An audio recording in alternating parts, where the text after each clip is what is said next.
जय हिंद साथियों, मैं विकास शुक्ला वेलकम करता हूं अपने इस ऑनलाइन प्लेटफॉर्म पे द एजुकेशन मंत्रा।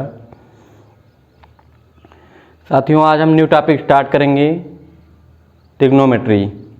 जैसा आप लोग को पता होगा, बीच में कई दिन हो गए वीडियो नहीं पढ़ पाई, कुछ मैं ज़रूरी काम से बिजी था। तो आज हम टॉपिक स्टार्ट करते हैं ट्रिग्नोमेट्री।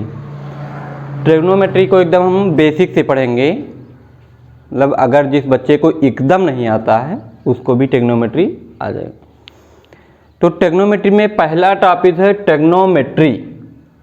ट्रिग्नोमेट्री को अगर हम इस टर्म को राइट करें तो ट्राई, गॉन और मेट्रॉन। ट्राई मतलब होता है 3, गॉन मतलब साइड और मेट्रॉन मतलब मेजर। मतलब जिससे कहने का मतलब है जिससे 3 साइड मेजर किया जाता है, 3 भुजाएं होती हैं या 3 साइड मेजर किया जाता है, उसको क्या कहते हैं? ट्रिग्नोमेट्री। और ट्रिग्नोमेट्री होती है जो वो राइट एंगल ट्रायंगल पे बेस्ड है। जैसे कि अगर हम बात करें कि ट्रिग्नोमेट्री का यूज कहाँ कहाँ है, तो ट्रिग्नोमेट्री का यूज हम कहाँ कहाँ करते हैं। जैसे कोई बिल्डिंग बनाना है, कोई पुल बनाना है, या कोई मान लो मीनार है, उसकी अगर हमें हाइट मेजर करना है तो हमें इन सब ज़रूरत पे जो बिल्डिंग बनी होती है ये बेस ऑन ट्रिग्नोमेट्री ही होती है। अब ट्रिग्नोमेट्री में हमने बताया कि ट्रिग्नोमेट्री राइट एंगल ट्रायंगल पर बेस हैं। कहने का मतलब ट्रिग्नोमेट्री जो ट्रायंगल है उसका 1 एंगल 90 डिग्री का होगा, यानी समकोण त्रिभुज पे ये बेस होती है। अब समकोण त्रिभुज अगर है तो ये देखिए, हमने एक ट्रायंगल बना दिया। ट्रायंगल है A B and C, A B and C, यहाँ पर राइट एंगल है। तो ट्रिग्नोमेट्री में अभी हमने बताया कि 3 साइड होती हैं, 1, 2 एंड 3। जो राइट एंगल ट्रायंगल की सबसे लॉन्ग साइड होती है, यानी सबसे बड़ी भुजा होती है, वो क्या होती है? हाइपोटेन्यूस। हाइपोटेन्यूस। इसके बाद में जो ये दोनों साइड हमको फाइंड करना है, ये दोनों साइड फाइंड करने के लिए हमें सबसे पहले ज़रूरी है कि हमारा एंगल कौन सा है। अगर हम एंगल ये मानते तो हमारा जो ये परपेंडिकुलर है ये हो जाएगा परपेंडिकुलर, और जो नीचे है वो क्या हो जाएगा? बेस। परपेंडिकुलर को कहते हैं opposites angle of A. Opposites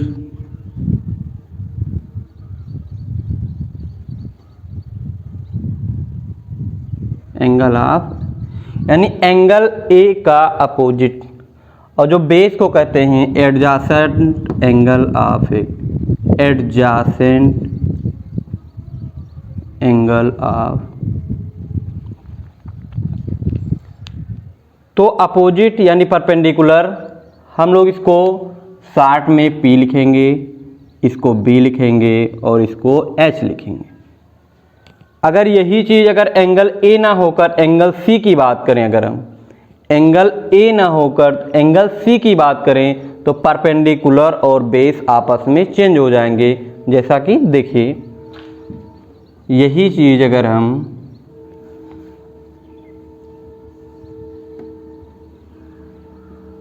हमने यहाँ पर सी मान लिया, जो राइट एंगल है ये बी पर ही है और ये ए मान लिया, तो हमने क्या बताया? जो एंगल है, एंगल के जो सामने है, जो सामने वाली साइड है, इसको हम क्या मानेंगे? परपेंडिकुलर। और जो बेस है अब चेंज हो जाएगा और हाइपोटेन्यूस ही रहेगा। हाइपोटेन्यूस चेंज नहीं होता है और ये हमेशा चेंज होता रहता है, क्योंकि जो हमने एंगल मानेंगे, एंगल के सामने वाली भुजा को क्या कहेंगे? परपेंडिकुलर कहेंगे। क्लियर है? अब जो ट्रिग्नोमेट्री है, ट्रिग्नोमेट्री में 6 रेशियो होते हैं, यानी 6 त्रिकोणमितीय अनुपात हैं, और वो 6 त्रिकोणमितीय अनुपात क्या हैं हम लोग देखते हैं। ट्रिग्नोमेट्री बेस्ड है 6 त्रिकोणमितीय अनुपात पे, 6 ट्रिग्नोमेट्री रेशियो। अब वो कौन कौन से हैं? जो फर्स्ट है साइन, कास, टेन। अगर हिंदी में बात करें तो साइन का मतलब होता है ज्या, कास का मतलब होता है कोज्या, और टेन का मतलब होता है स्पर्शज्या। तो टेन एंगल अगर यहाँ पर हम लेते हैं, एंगल थीटा है अगर, तो हम मानते हैं इसका जो एंगल है sine theta, cos theta, tan theta. और जस्ट इसी का 3 अपोजिट होता है, इसी का 3 अपोजिट होता है। वो क्या होता है देखिए, आपको याद करना, इस तरह याद करना है, साइन कास टेन काट सेक कोसेक, साइन कास टेन काट सेक कोसेक। तो साइन काट टेन, और हम नीचे से लिखते जाएंगे काट सेक एंड कोसेक, और सारे में थीटा है एंगल, तो हमने थीटा को राइट कर दिया। 4, 5 एंड 6। और इसको याद करने का एक ट्रिक भी है कि कैसे इनका हम रेशियो कैसे राइट करें। तो पहली बात, साइन कास टेन याद करने के लिए SCT होता है, SCT होता है। उसके बाद में हम लोग चलेंगे SCT यानी साइन कास टेन। फिर इसका रेशियो कैसे याद करेंगे? रेशियो याद करने का ट्रिक होता है PBP अपान HHP, यानी इसको कह सकते हैं पंडित बद्री प्रसाद हर हर बोल। PBP अपान HHB का मतलब होता है पंडित बद्री प्रसाद हर हर बोल। P फार होता है परपेंडिकुलर, जैसा कि यहाँ हमने बताया ही। H फार होता है, B फार होता है बेस, H फार हाइपोटेन्यूस। यानी जो साइन का रेशियो है यानी P अपान, इसको हम मान सकते हैं साइन, ये है कास, ये है टेन, ये कॉट सेक, और ये क्या है कोसेक। तो यानी साइन की अगर बात करें तो P अपान H, कास की बात करें B अपान H, टेन की बात करें P अपान B। और जस्ट इसी का उल्टा क्या होता है कॉट सेक एंड कोसेक। यानी अगर यहाँ पर हम ध्यान दें तो साइन क्या हो जाएगा परपेंडिकुलर अपान हाइपोटेन्यूस, कास क्या हो जाएगा base upon hypotenuse, and ten जो हो जाएगा परपेंडिकुलर अपान बेस। जस्ट अगर हमें इन तीनों का याद होगा साइन कास टेन का, जस्ट इसके जो सामने हैं इनकी पक्की दुश्मनी चलती है। टेन की जैसे काट से है, कॉस की जैसे सेक से है, साइन की जैसे कोसेक से है। यानी अगर ये कहते हैं कि तुम ऊपर जाओगे तो हम नीचे जाएंगे, यानी P को और B का टांग पकड़ के ऊपर नीचे कर देना है। यानी क्या हो जाएगा, ये P अपान B है तो ये B अपान P है, और सेक है B अपान H होता है तो H अपान इसको हमें B कर देना है। फिर वही चीज़ साइन और कोसेक बहुत ज़्यादा इनका दुश्मनी है, तो इनको क्या करेंगे, अगर ये कोसाइन P अपान H है तो इसको कर देंगे H upon P, that's all. देखो बहुत इजी ट्रिक है, अगर 3 ये याद कर लेंगे तो ये 3 आपको आसानी से याद हो जाएंगे। फिर क्या करना है ये आपको पता हो गया। जो सबसे अच्छा ट्रिक है या बेसिक चीज़ है ट्रिग्नोमेट्री का यही होता है। अब इस पे हम लोग एक एग्जाम्पल लेते हैं, जैसा कि आपके बुक में भी एग्जाम्पल होगा और क्वेश्चन भी हम लोग पहुँचेंगे और एक एक टॉपिक लगाएंगे। जैसे कि पिछले टर्म में हम लोग पढ़े थे एपी में अभी लास्ट वाला जो चैप्टर है वो भी छूट गया है, उसको भी हम वीडियो में डालते रहेंगे। लेकिन बहुत बच्चों की डिमांड थी कि ट्रिग्नोमेट्री कुछ पढ़ाया जाए, जैसे कि हमारे ऑफलाइन कोचिंग भी चलती है, इस पे पोस्टर लग जाएगा, इसको भी देख लीजिएगा आप लोग। जिनको ऑफलाइन कोचिंग में ज्वाइन करना है ज्वाइन कर सकते हैं। तो इसमें हम एक क्वेश्चन मानते हैं या एक एग्जांपल लेते हैं। If sin theta equal 4/5 then find the value of tan theta and sec theta। Sine theta की वैल्यू क्या है आपको गिवन है, तो tan थीटा और sec थीटा की वैल्यू आपको फाइंड करना है। वेरी इजीली आप लोग इसको सॉल्व कर सकते हैं, बहुत ही इजी ट्रिक से। आपको गिवन है, क्या गिवन है, जो गिवन है पहले हम लोग उसको राइट करेंगे।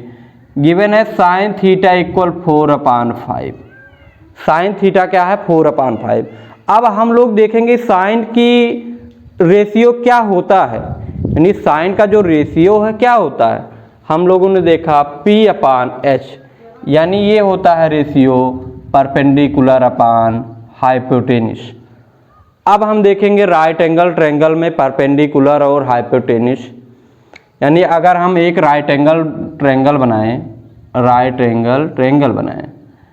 ए बी एंड सी, जिसका बी कोण को हमने राइट एंगल कर दिया, और एक हमने यहाँ पर एंगल ले लिया, और इसमें हमने बताया कि जो एंगल है, एंगल के फ्रंट पे जो होता है, एंगल के सामने होता है, उसको क्या कहते हैं, परपेंडिकुलर कहते हैं। और जो हाइपोटेनिस तो अपना है ही, सबसे जो लॉन्ग साइड होता है राइट एंगल ट्रायंगल का, उसको हाइपोटेनिस कहते हैं। और जो डाउन में है, अब जो बचा एक ही बचे, उनको कर दो बेस। और परपेंडिकुलर यानी 4 दिया है इसका, हाइपोटेनिस दिया है 5। तो हमको ये बी नहीं पता है, बी को हम लोग कैसे फाइंड करते हैं। आप लोग चले जाइए पाइथागोरस थ्योरम पे, जो राइट एंगल ट्रायंगल में पाइथागोरस थ्योरम होता है, hypotenuse square equal perpendicular square plus base square. अगर राइट एंगल ट्रायंगल में बात करें, इन ट्रायंगल ABC, यानी ABC में यानी H स्क्वायर हो जाएगा जो P square plus B square. H की वैल्यू 5 का स्क्वायर, P की वैल्यू है आपको 4 का स्क्वायर, और B आपको फाइंड करना है। यानी 5 5 जा हो जाएगा 25, 4 4 जा 16 प्लस B का स्क्वायर, यानी 16 को इधर ले आओ, 25 माइनस 16। देखो राइट साइड से लेफ्ट साइड में आएगा तो माइनस हो जाएगा, यानी प्लस है तो आएगा माइनस, माइनस होता तो प्लस, डिवाइड होता तो मल्टीप्लाई, मल्टीप्लाई होता तो डिवाइड। इधर क्या बचेगा B स्क्वायर, इसमें 60, इसमें सब्ट्रैक्ट करेंगे आ जाएगा 9 इक्वल B स्क्वायर। यानी B की अगर वैल्यू बात करें तो ये हो जाएगा 9 √9 मतलब 3। यानी इसका जो बेस आ जाएगा वो क्या आ जाएगा 3। जब बेस आपको फाइंड हो गया, हाइपोटेनिस गिवन है, परपेंडिकुलर गिवन है, तो तीनों साइड को हम तीनों साइड हमको मिल गई। अब हमको फाइंड क्या करना है, tan theta and sec theta. तो tan थीटा का आप लोग जानते हैं, tan थीटा इक्वल क्या होता है, tan थीटा हमने अभी फार्मूला बताया ही है, साइन कॉट tan P/B क्या होता है, P/B। तो यहाँ P की बात करें तो 4 और B की बात करें तो 3, यानी जो tan थीटा हो जाएगा 4/3 हो जाएगा इसका आंसर। हमको एक और फाइंड करना है sec theta, and sec theta आप लोग देख सकते हो, sec थीटा इक्वल होता है, sec थीटा यहाँ से देख लो H/B, यानी hypotenuse upon base, H/B, hypotenuse है 5 और B कितना है 3, यानी जो sec थीटा हो जाएगा 5/3। यही जो आपको फाइंड करना था। आप लोग वेरी इजी ट्रिक से आप लोग फाइंड कर सकते हैं। और इसमें और भी सारे क्वेश्चन हैं, जैसे कि इसके बाद में हम लोग देखते हैं, अगला सूत्र देखेंगे, अगला फार्मूला देखेंगे, उस पे कैसा क्या है। आप लोग इस क्वेश्चन को, फार्मूले को नोट ज़रूर करें। अगर नोट करते हैं तो आपको जितना जल्दी याद हो, बहुत जल्द ही याद हो जाएगा। और जो ये क्वेश्चन लगा है आपके एक्सरसाइज से ही है, यानी पहला जो एक्सरसाइज है 10th का वो यही है।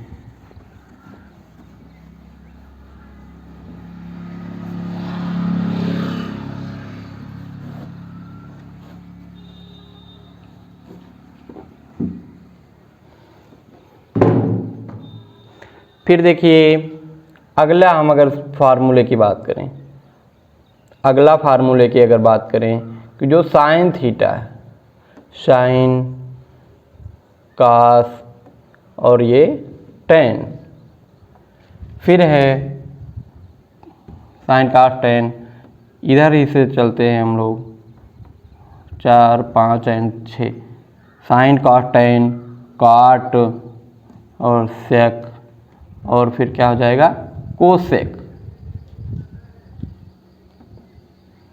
तो हम देखते हैं, अभी हमने बताया कि साइन और cos cosec, sorry sine and जो कोसेक हैं एकदम ये अपोजिट हैं। कहने का मतलब अगर ये राइट साइड में चलेगा तो ये लेफ्ट में जाएगा, इतना बड़ा इसका दुश्मनी है कि ये जिधर जाते हैं एक दूसरे के अपोजिट जाते हैं। तो यानी अपोजिट मतलब समझ रहे हैं ना कि अगर ये ऊपर जाएगा तो ये नीचे जाएगा। तो यानी ये कह रहा है जब साइन ये ऊपर है तो कोसेक क्या कह रहा है कि हम भाई एकदम नीचे भागेंगे, यानी तुम्हारा हम विपरीत ही चलेंगे, बहुत बड़ा विरोधी है। कहने का मतलब साइन अगर ऊपर है तो ये नीचे। अब यही चीज़ ये भी कह रहा है, साइन कह रहा है कि अगर तुम ऊपर हो तो हम भाई ऊपर नहीं जाएंगे, यानी हम तुम्हारे नीचे जाएंगे। यानी साइन और कोसेक एक दूसरे के एकदम अपोजिट हैं। नेक्स्ट जो है कास और सेक का आपने बताया ही अभी, कास और सेक का एकदम दुश्मनी चल रहा है। अगर कास ऊपर है तो कोसेक क्या होगा, ये कह रहा है हम एकदम तुम्हारे अपोजिट, यानी 1 उसका उल्टा। सेक भी वही कह रहा है कि कास तुम अगर हम ऊपर हैं तो तुम नीचे रहोगे, यानी 1 क्या हो जाएगा कास। टैन और काट का जस्ट वही है, यानी टैन का उल्टा 1 काट हो जाता है, और जो काट है इसका उल्टा 1 टैन। तो ये तो रही इनकी बात, ठीक है। फिर इसमें 6 रेशियो तो ये हैं ही, इसमें 2 और आ जाते हैं। जैसे कि हम लोग देखते हैं tan theta, tan theta tan होता है sine upon cos. Tan theta equal क्या होता है sine theta upon cos theta. और यही अगर काट की बात किया जाए, क्या बात किया जाए, काट थीटा की बात किया जाए, तो ये क्या हो जाता है, सॉरी ये कास का उल्टा, यानी ये कहाँ जाएगा ऊपर। तो ये जब ये ऊपर जाएगा तो इनको तुरंत नीचे आना पड़ेगा, यानी ये क्या हो जाएगा cos theta upon sine theta. Tan sine upon cos, जो कॉट होता है कॉस अपान साइन। अब इसमें और एक चीज़ है कि जो अगर इन दोनों का हम जैसे एक दूसरे के अपोजिट हैं तो इन साइडों को अगर हम मल्टीप्लाई कर दें, ध्यान से देखिए यहाँ पर, अगर ये एक दूसरे के अपोजिट हैं तो इन दोनों को अगर मल्टीप्लाई कर दें तो उनकी वैल्यू ऑलवेज 1 होती है। यानी जो साइन थीटा है इंटू कोसेक थीटा है, ये क्या हो जाएगा 1 हो जाएगा। दूसरा क्या है cos theta and sec theta, क्या हो जाएगा cos theta into sec theta, ये भी 1 हो जाएगा। और जो तीसरा है tan theta into cot theta, ये भी 1 हो जाएगा। ये कैसे 1 हो गया हम लोग ज़रूर इसको देखेंगे, कैसे 1 हो गया। देखो जैसे अभी हमने बताया कि जो साइन थीटा है इसका उल्टा क्या है कोसेक थीटा है, कोसेक, इसका उल्टा क्या है कोसेक। अगर साइन के डाउन में अगर 1 राइट कर दें तो इस पर कोई इफेक्ट तो पड़ने वाला है नहीं, यानी साइन डिनोमिनेटर में 1 राइट कर सकते हैं। अब साइन अपान 1 और 1 अपान कोसेक, अब इनको क्या करें हम क्रॉस मल्टीप्लाई कर दें। क्या करेंगे क्रॉस मल्टीप्लाई कर देंगे, यानी कैंची गुणा कर देंगे भाई साहब। तो साइन इंटू कोसेक, इसको देखो sine theta into cosec theta, और ये 1 1 जा 1 हो जाएगा, यानी इसकी वैल्यू 1। इसी प्रकार से जो कास थीटा है ये 1/sec थीटा होता है। इसको अगर हम कैंची गुणा कर दें यानी तो क्या हो जाएगा, cos theta into sec theta equal 1 हो जाएगा। इसी प्रकार जो तीसरा है वो क्या हो जाता है, tan थीटा का उल्टा 1/cot थीटा होता है। इसके नीचे 1, इसको करेंगे tan theta into cot theta equal 1 हो जाएगा। यानी कहने का मतलब ये है कि अगर ये अपोजिट हैं तो इनके अगर दोनों को मल्टीप्लाई कर दो रेशियो को तो इसकी वैल्यू हमेशा 1 आएगी। तो आई होप आप लोग को ये वीडियो समझ में आया होगा। अगर समझ में आता है, आपको कुछ अपनी राय देनी है तो वीडियो में ज़रूर दीजिए और आप लोग इसको शेयर करिए, कमेंट करिए, लाइक करिए। वीडियो को ज़्यादा से ज़्यादा जितना शेयर करेंगे उतने हम लोग को अंदर से मोटिवेशन मिलता है। और आई होप हम नेक्स्ट वीडियो लेकर आएंगे ट्रिग्नोमेट्री के लिए। तब तक के लिए जय हिंद।